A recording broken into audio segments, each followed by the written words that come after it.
Well, welcome everyone to Chris's Corner. It's great to be with you again. Week 4 of small groups. I think so. Yeah, ours is going great. Really enjoying it. I'm loving visiting groups Yeah, still. you've been to how many in 4 weeks? Oh man, I've been to 5 5. 5 in 4 weeks. and It's I've pretty loved good. every single one. What was the last small group you went to? Josh and Lynn Carruthers. Oh, awesome. Shout out Josh and Lynn's group. They make dinner every week. Really? They're doing Thanksgiving dinner this week. I doubt they'll even Really? be seeing this because they'll be having Thanksgiving dinner. Right. That's a great idea. And they've got this whole system. It's like people are bringing, they do curries a lot. Mm-hmm. So they make rice and then a different person will bring things to throw on top of the rice. Oh, wow. That's cool. We did a night where it was like bring different bags of chips. And I like that a lot too. One time I led a young adult guys small group and I tried to do a potluck. I don't, you have to finish the story. And I know how it's And going it was to only chips. But one guy brought like the refried beans dip. Oh, yeah, nice. And that was the most sustaining. Because he talked to his buddy and they teamed up. Yeah, you bring the chip Doritos. and I'll bring the bean dip. It was the worst potluck of all time. Yeah, that's so funny. I like that I knew how it was going to end before you finished. Why did I even try? Hey, we should do our new segment. What's happening? What's happening at the way? Let's do it right now. What's happening at the way? What is happening at the way?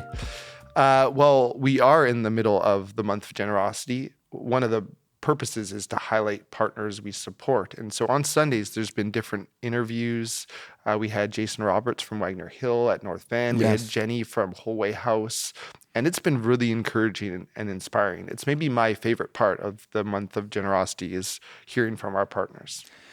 Yeah, and I think I didn't get to hear Jason share, but hearing Jenny share this week, it's like hearing her talk about how meaningful it's been to have some of you engaged at Wholeway House, and then how this partnership over the last few years has really impacted and helped them. Kind of reminded me of like why we're doing this whole partnership Right, thing. right. I'm like hearing it from her mouth and be reminded of the value of like, man, we really do get to be part of something way bigger than ourselves, learn from them, but also be able to support and engage in a special way. So this is a fun month. And one of the things we're going to ask you to do today as part of the conversation is talk about ways in which you've been inspired by generosity and Yes. ways in which you feel invited to kind of stretch your giving muscle or work it out more.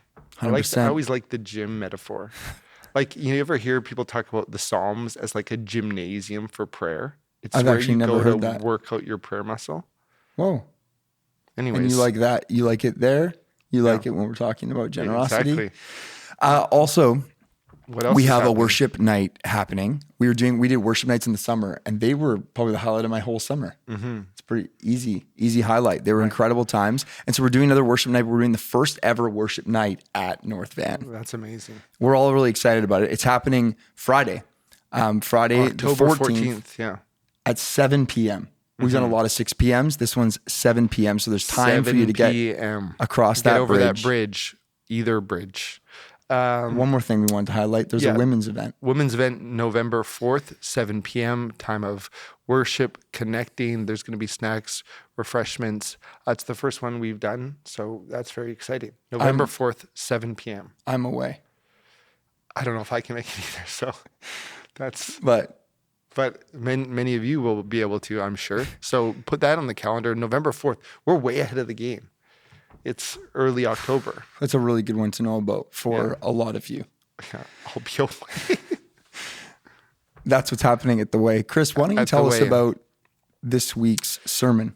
Oh, yeah. Okay. So we're in week 2 of a new series. It's called Signs of Glory. It's looking at miracles or signs, as the author of John's Gospel calls them, signs that Jesus performs that reveal something unique about his nature or his person. And so week 1, it was water into wine at a wedding. And then week 2, it's the healing of a ruler's very, very sick child. And it's actually amazing when you look at both stories because they both happen in Cana. And so chapter 2 and chapter 4 is bookended by these encounters Jesus has with people in Cana.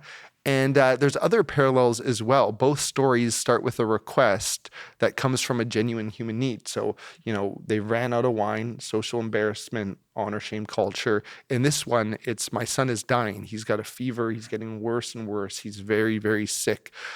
In both of the stories, Jesus seems, and I'm emphasizing seems, almost like put out by the asks. And so his mom asks him, and he's like, well, what's that to you?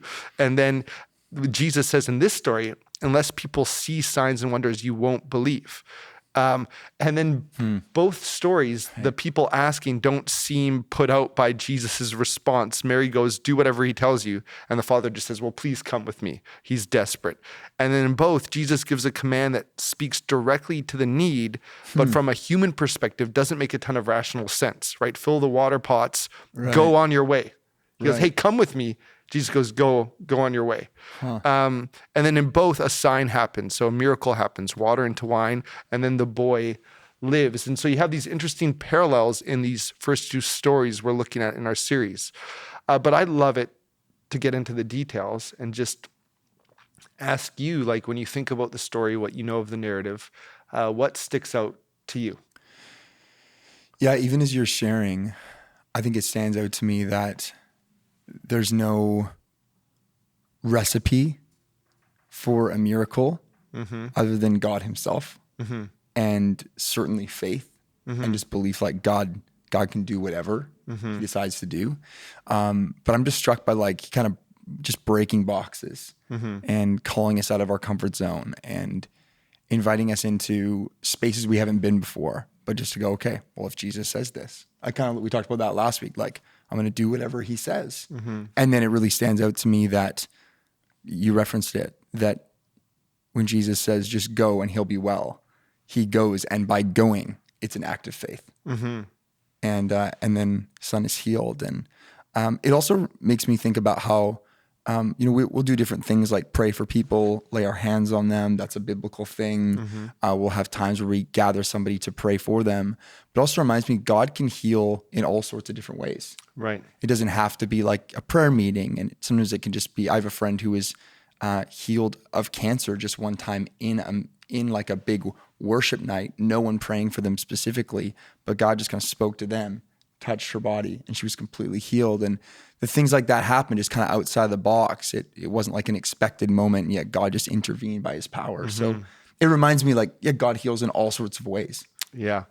Alita and Susie were preaching this weekend, and Alita talked a lot about this idea of Jesus going, unless you see signs and wonders, you will not believe. And she quoted George MacDonald, who was like a spiritual father for C.S. Lewis, interestingly. And though they never met, just through writing. This is not relevant details that I'm sharing right now, but this is the George MacDonald quote. Let's keep it going, though. Yeah, just let me tell you a bit more. He was Scottish. Good. Anyways, he said, seeing is not believing. It is only seen. Seeing is not believing. It is only seen. And Alita's like, well, think about that, right? Like, a lot of people saw Jesus work miracles, but they never came to faith in him, right? Some even asked him to leave. Remember, some were like freaked out by what he did. And so seeing isn't believing, it's only seen. And the faith that says, like, I come because I see soon becomes, I will not come unless I see. That's like a direct Alita quote, I think, from the Message. And that's the kind of faith that hinges on outcomes. And if we don't keep getting the outcomes we want, we start losing faith. And there's this journey where, like, yeah, of course, Jesus does heal and respond in that way. Then sometimes he doesn't. But really what it's about is trusting him regardless of what we see or regardless of what's happening around us, just leaning into his promises and his word. And I thought that was a really good reminder and something for people to wrestle with. Like, of course, there's nothing, we love to see signs and wonders. We have seen healings in the journey of our church. But is there maybe a pitfall or a danger of basing your faith solely on those things rather than the person of Jesus, right? Mistaking for the sign for the one that the sign's pointing towards. 100%. Yeah, so I think in conversation tonight, we'd love for you to talk about two things that are quite different things. Chris just referenced them. One is we'd love for you to share if you have a story of seeing a miracle.